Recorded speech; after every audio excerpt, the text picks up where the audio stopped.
course, it's Thursday, the 24th of April. We're switching gears to some interesting discussions as it relates to mental health in Nigeria, caregivers and patients. We'll just explore what mental health is and how you can go about helping yourself with this mental crisis that we're faced with in Nigeria. Dr. Mrs. Peace Iheanacho joins us. She is a mental health nurse and an academician. Good to have you, ma'am. Good morning. Thank you for joining us. Good morning. How do you do? Thank you for having me. How do you do? You do. Okay. Can you give us an overview of the state of mental health in Nigeria? Do we have professionals? Do we have facilities to take care of mental health cases that we're faced with in this country? Basically, across the world, we have limited mental health resources, especially in the area of manpower. That is across the world. But when we talk about Nigeria, we have a very pressing issue on our hands. For example, you know that we can safely say that about 20% of Nigerians are affected by one mental health issue or the other. And one of the biggest challenges we have in tackling this magnitude of problem or challenges are lack of resources. Access to resources is very, very limited. Number one, what affects access? Availability. They are not there. The facilities are not there. Can you imagine to talk about maybe mental health facilities we have in Nigeria? I think in the southeast we have just one comprehensive one. And it's supposed to take care of everything. In the other states of the southeast we have something near. I don't think we even have in every state. So first of all, they are not available. So why would you access what is not available? And then for the ones that are available, access is a lot. Can talk about the transportation issue. Is the person even able to? That will be a financial access. You can talk about every other aspect of access. And then we have, let me quickly also run through the fact that we have very limited mental health care workforce. For example, records show that in Nigeria there are just about 200 psychiatrists. Only 200? Yeah, you're talking about 40 million people needing one attention or the other in the area of mental health. And then you have just about 1,000 psychiatric nurses. And we have much fewer clinical psychologists, even though they are not even completely integrated in the mainstream. We don't even have the things we call psychiatric social workers, and so on. So you can imagine that our situation is there. Interesting. But for you, what are the most common mental health issues that you come across at work? Well, you know, many times people, in talking about mental health, they begin to think about mental health issues, they begin to talk about the major illnesses. The major illnesses are there. But the truth is that people are in a whole range of continuum of coping. Coping. I like to say that somebody has a mental health issue, you say somebody has a mental health issue when he's no longer able to cope with the usual things he does with. Yeah. I like, based on that, I like to say that mental health problem is a problem of living. So it could be that in the environment where I am working, I am overwhelmed by the amount of work, and we can really be overwhelmed. In fact, one of the things I'm trying to address in the office is mental health of the academic, because you do so much. Yeah, but sometimes you see them, you know, sometimes I look at them, I say, you people must be miracle workers. to be able to still produce. But then sometimes somebody is not able to. Again, it can begin to manifest as forgetfulness, can begin to manifest as ability to take decisions properly, and so on. And then, of course, poor sleep and all that. So it's actually very common. You may not put a name to all of them. However, anxiety is there, very, very common. There are various types of anxiety. You know, generally, you know, people know about what we call generalized anxiety disorder. You know, somebody is tense and is not really able to relax. By that time, they're already calling it a disorder. And then there are also, you know, something we are not paying attention to right now with the amount of insecurity in the country. This one is also on the rise, post-traumatic stress disorder. You know, when people suffer traumas, when people, you know, suffer sudden issues, let's just say traumas, because you can begin to classify trauma around things like this, kidnapping and so on, watching people do certain things, you know, all these gruesome things that are happening.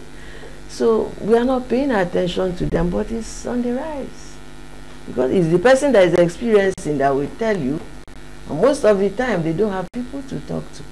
But I want you to know that a few researches, you know, local researches done have shown that this particular disorder is on the increase. Of course, depression. How can we not talk about depression? It's almost it's pervasive. It's actually pervasive. And people are using, you know, the idea is that's the best way they know to cope. Either they are withdrawing, or they are tense, anxious, and so on. Right. But what causes anxiety and depression? So many persons always point to different directions. Is it different for different persons with these causes? Some say it's poverty, lack of monies to do this, to do that. Because of that, sometimes when monies come, you see the depression disappears. Some say it's the reason that they're faced with anxiety is because probably they're anticipating something and that thing hasn't happened. Say maybe they want to get married on a certain time, certain period, and so because that marriage that they projected hasn't come, they become depressed. But when marriage comes, the anxiety disappears. Or what causes it? Is it different for different persons? Well, like I said before, I like to say there is a problem of living, but that's not to say that there are not other issues. Like, basically, if you begin to talk about the general causes of mental illness, you will not take away genetics.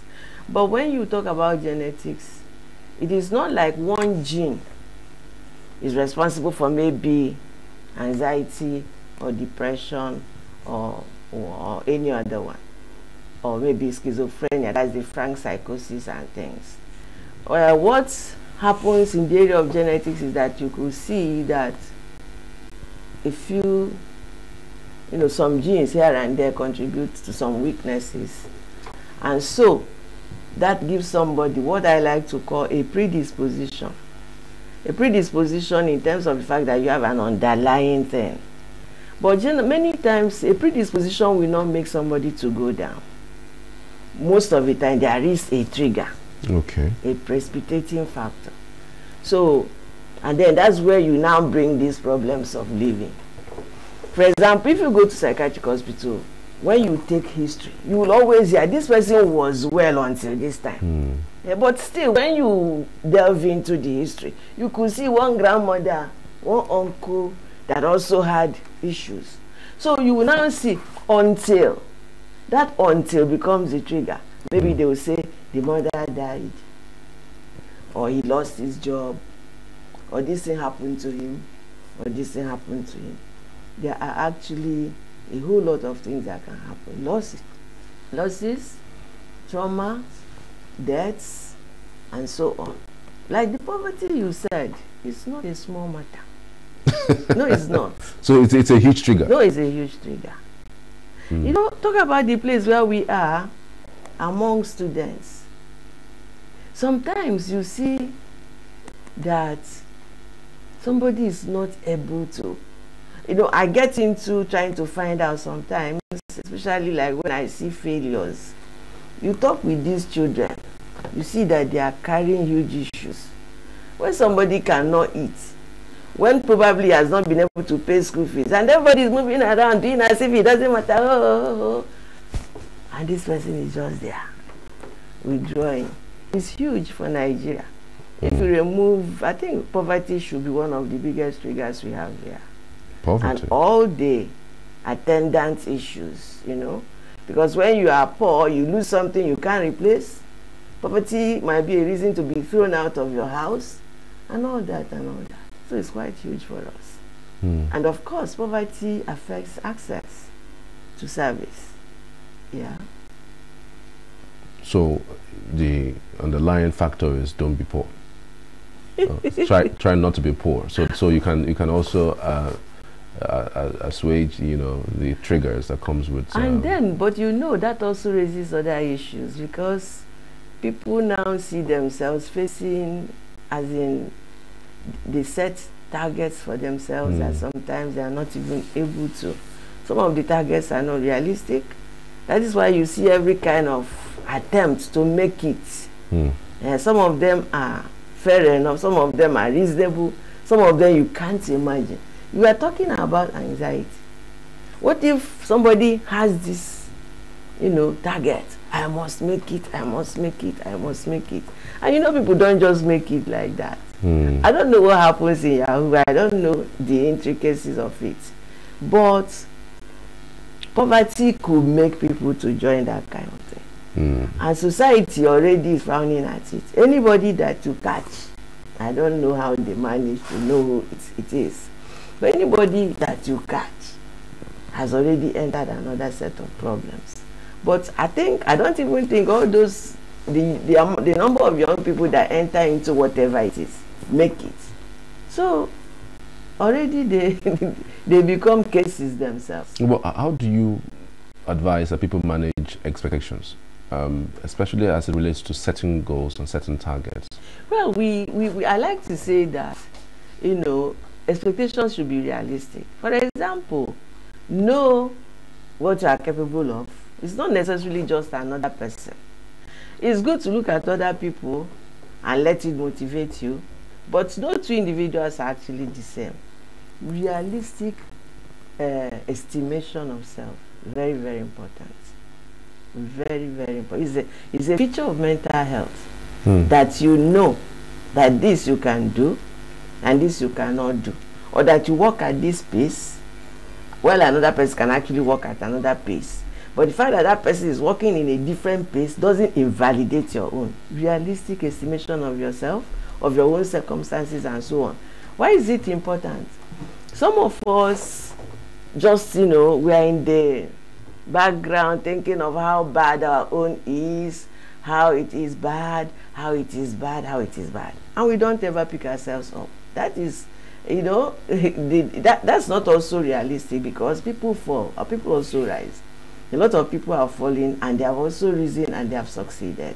So realistic estimation of self is not just about, oh, I'm setting higher goals. Some people don't even set at all.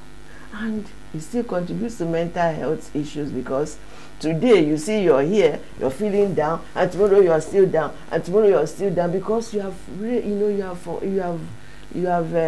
refused to now set goals at all. I like to say, for example, if somebody is depressed, one of the problems the person has is setting goals. And if you work with the person, goals must be set. There's nobody that will survive without. But because they have not been able to achieve much, you know, in their estimation, because thought process is very important in depression, they have it very low. So set very small ones, but by all means set. So when you set a very small one for a depressed patient, I see the person, and the person sees himself achieving it. Oh, it's like you just opened a little window and some air came in, and the person can always set goals again. So what did I say? Realistic estimation. Not too high, not too low. Yeah. And sometimes when you even set the realistic expectation, it still doesn't happen that way. So when you set goals, realistic goals, and it doesn't come as good as it should be in terms of the results, how do you think, how do you feel, what do you suggest that people do when those results don't go their way? Normal health pattern is that somebody can fall or fail, but that should not stop trying again.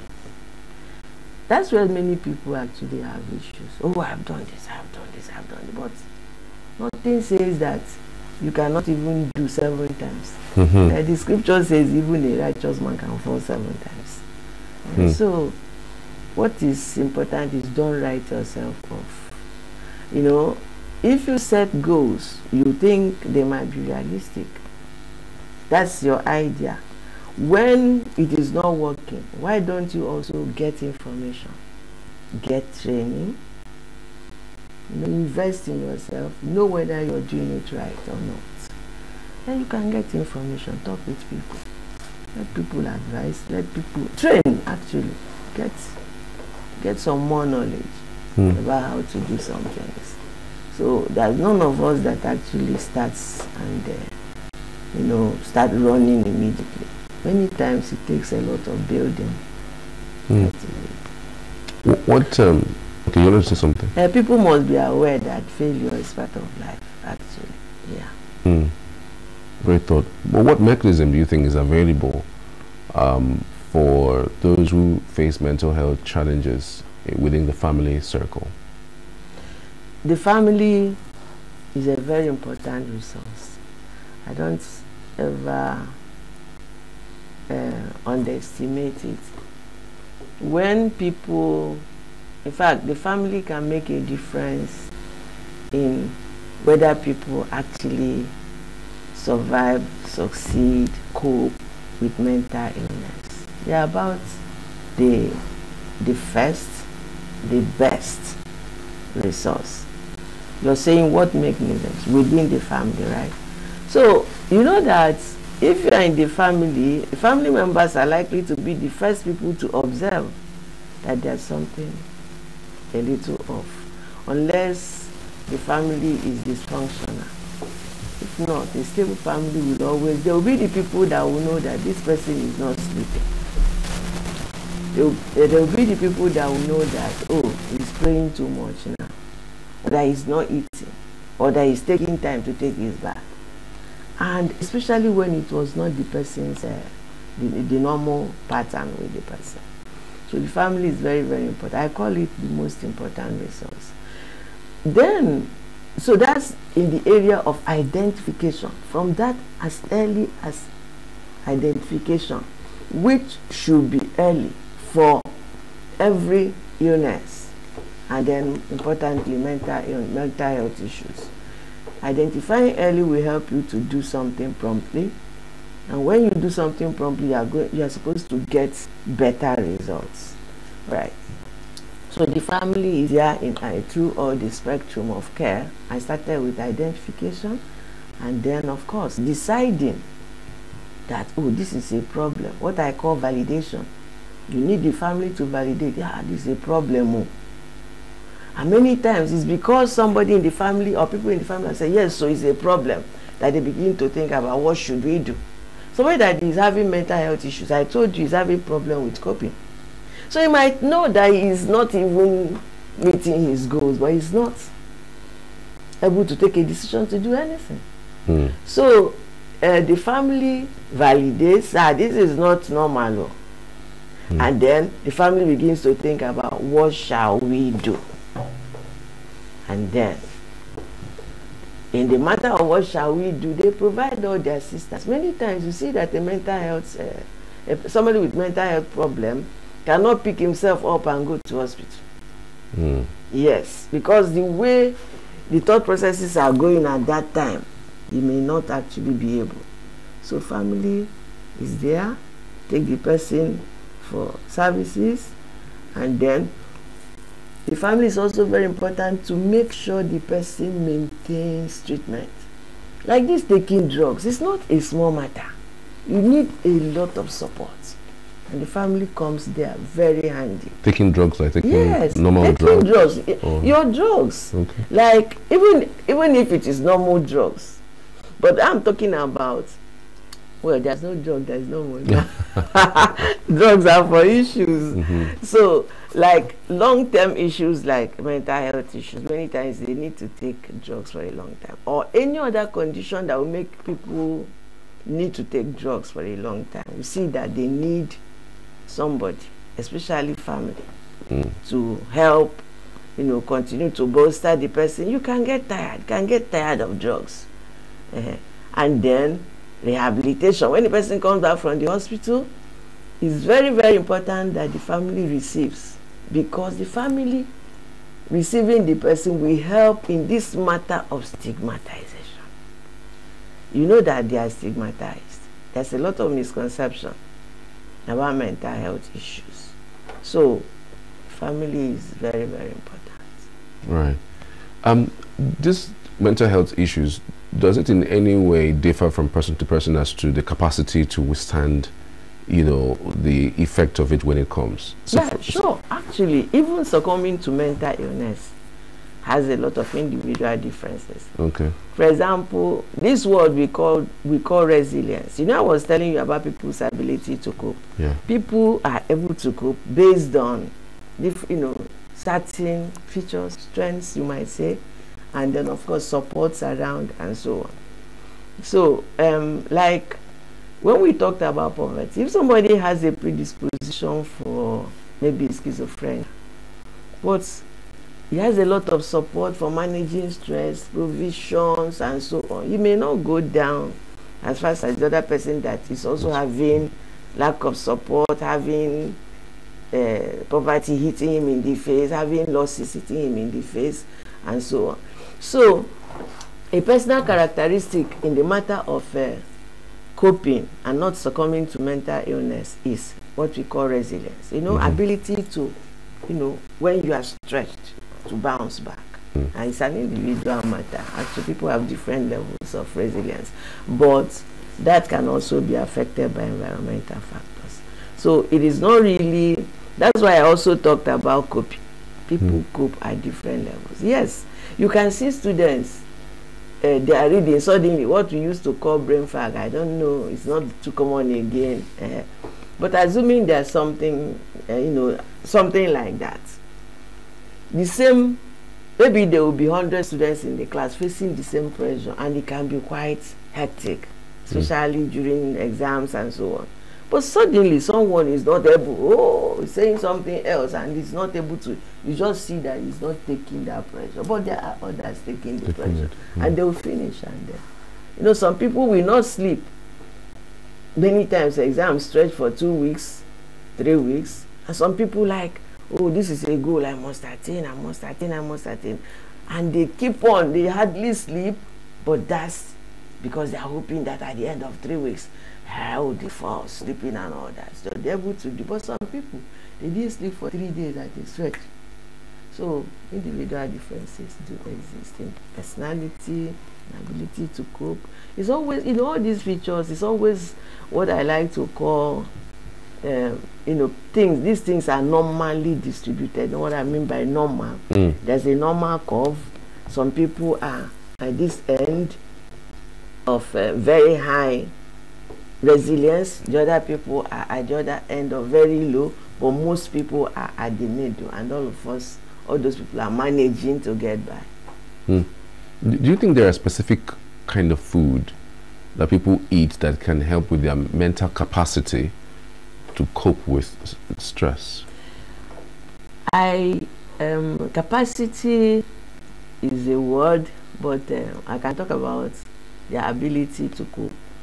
Generally, what food does, I know there are a few things we might talk about, the vitamins, especially the Bs, B6, and so on, but what food does, healthy food, especially the ones that are rich in vegetables and so on, they help, but it's helping to generally boost immunity, general feeling of well-being, and so on. But just as you talk about food, you also talk about so many other things like exercising. Exercising, for example, I know can build someone's mental capacity. Yeah, very, very important. Because when you exercise and you have enriched circulation, especially to the brain, that's one of the things that does, like it also airs, opens up places, for air to come in. When I say air to come in, I'm just using a situation like you open windows and air. I'm not saying that air comes into the brain. So yeah, food will contribute to general well-being. And we will never underestimate the use of vegetables, the use of fruits, the use of clean water, drinking a lot, adequate, water to drink. What's the quantity per day for water drinking? Well, people have said different things. 2 liters, 4 liters, every kind of. But let people drink adequately, because lack of water is a cause of confusion in itself. So it can cause confusion in the brain and all that. And you see yourself, you're getting irritable. It's because you're experiencing some dehydration somehow. So, general eating well. And when we talk about eating well, we don't splurge on anything, especially all the fatty things. Foods that are very close to nature are good for general well-being, including the brain. Interesting. What role do you think that traditional and religious belief play in mental health treatments? Do you think there's any role that it plays, negatively, positively? Both ways, yeah. Because many of us are also products of those places.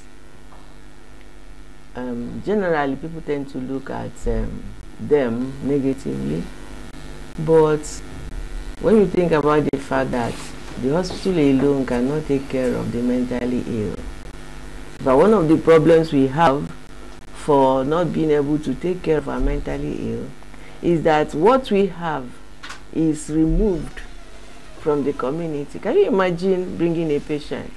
When I was a student, you could see patients in the psychiatric hospital who have stayed there for 6 months. They left the community. When they come back, what do you think the community will be doing? Doing to them, will be looking at them.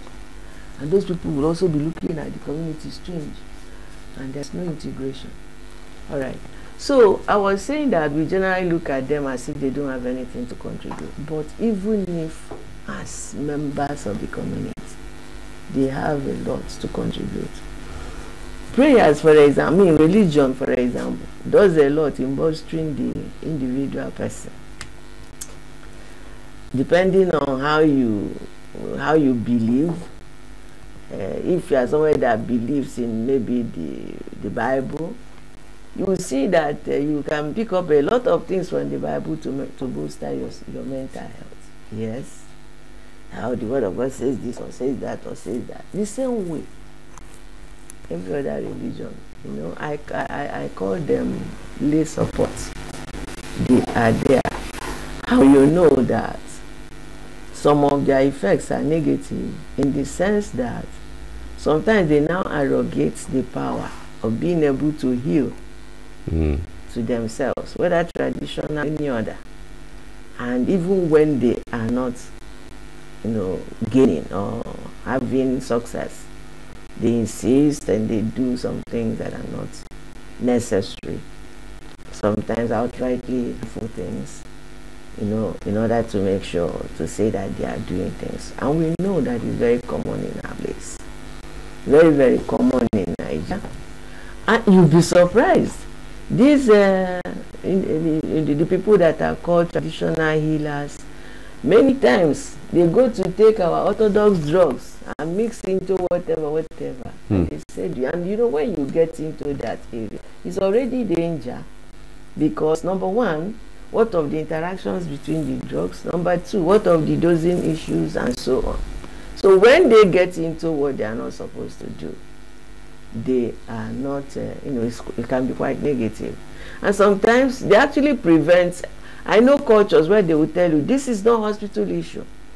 I had to confront some people one time because the daughter of a university lecturer who got married in a particular, not this setting, but not also far from us, got married, had a baby, and started having issues, became psychotic, which at least we have a name for in medicine, in psychiatric care.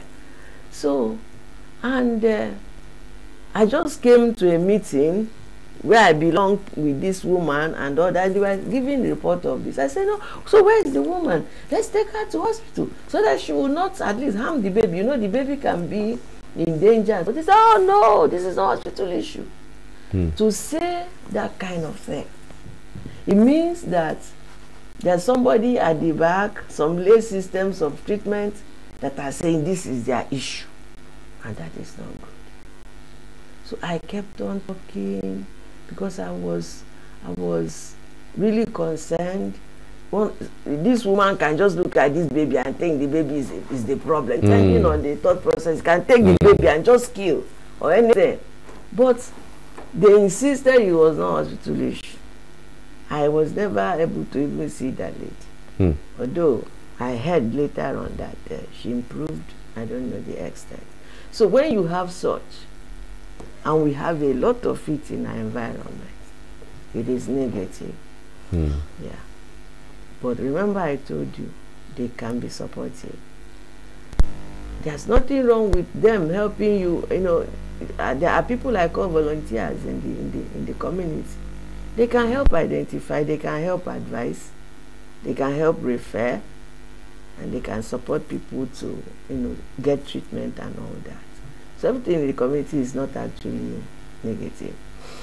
Even the church, do you know that apart from the fact that they pray, they give the word of God and so on, sometimes they are even the people that support with finances to actually take treatment, depending on the person that is there.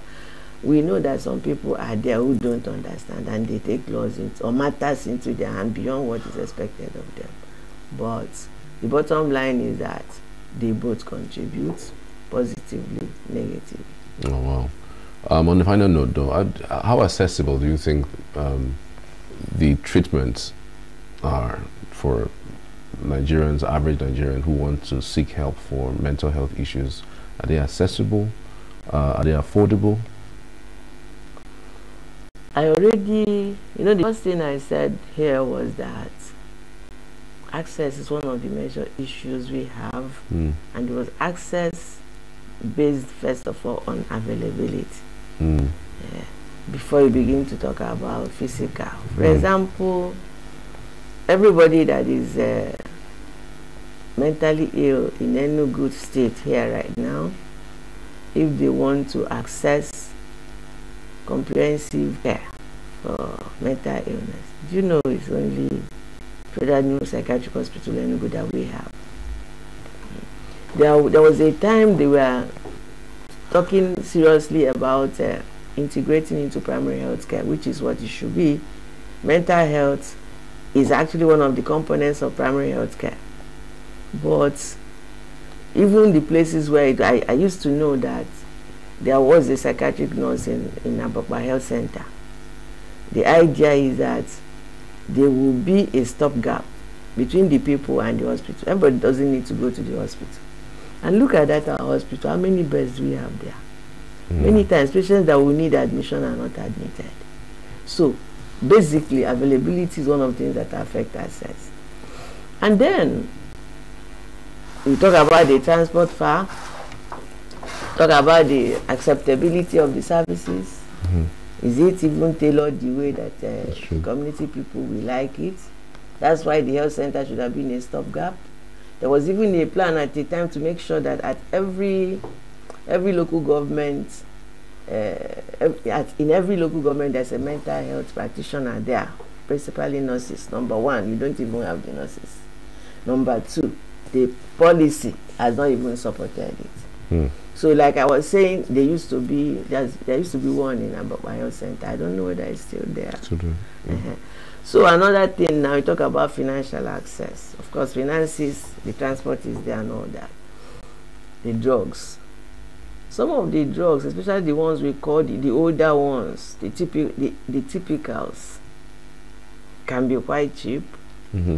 But the newer ones, we realize many of them are quite expensive. So it is there. Some are cheap, some are not. And you know, the newer ones have certain advantages over older ones. A lot of people would have wanted to have people go on the newer ones. But the truth is that their prices are quite exorbitant. Okay. All right. Dr. and Mrs. P.C. Iheanacho, many thanks for your time and your insights on the program this morning. I truly appreciate it. Thank you.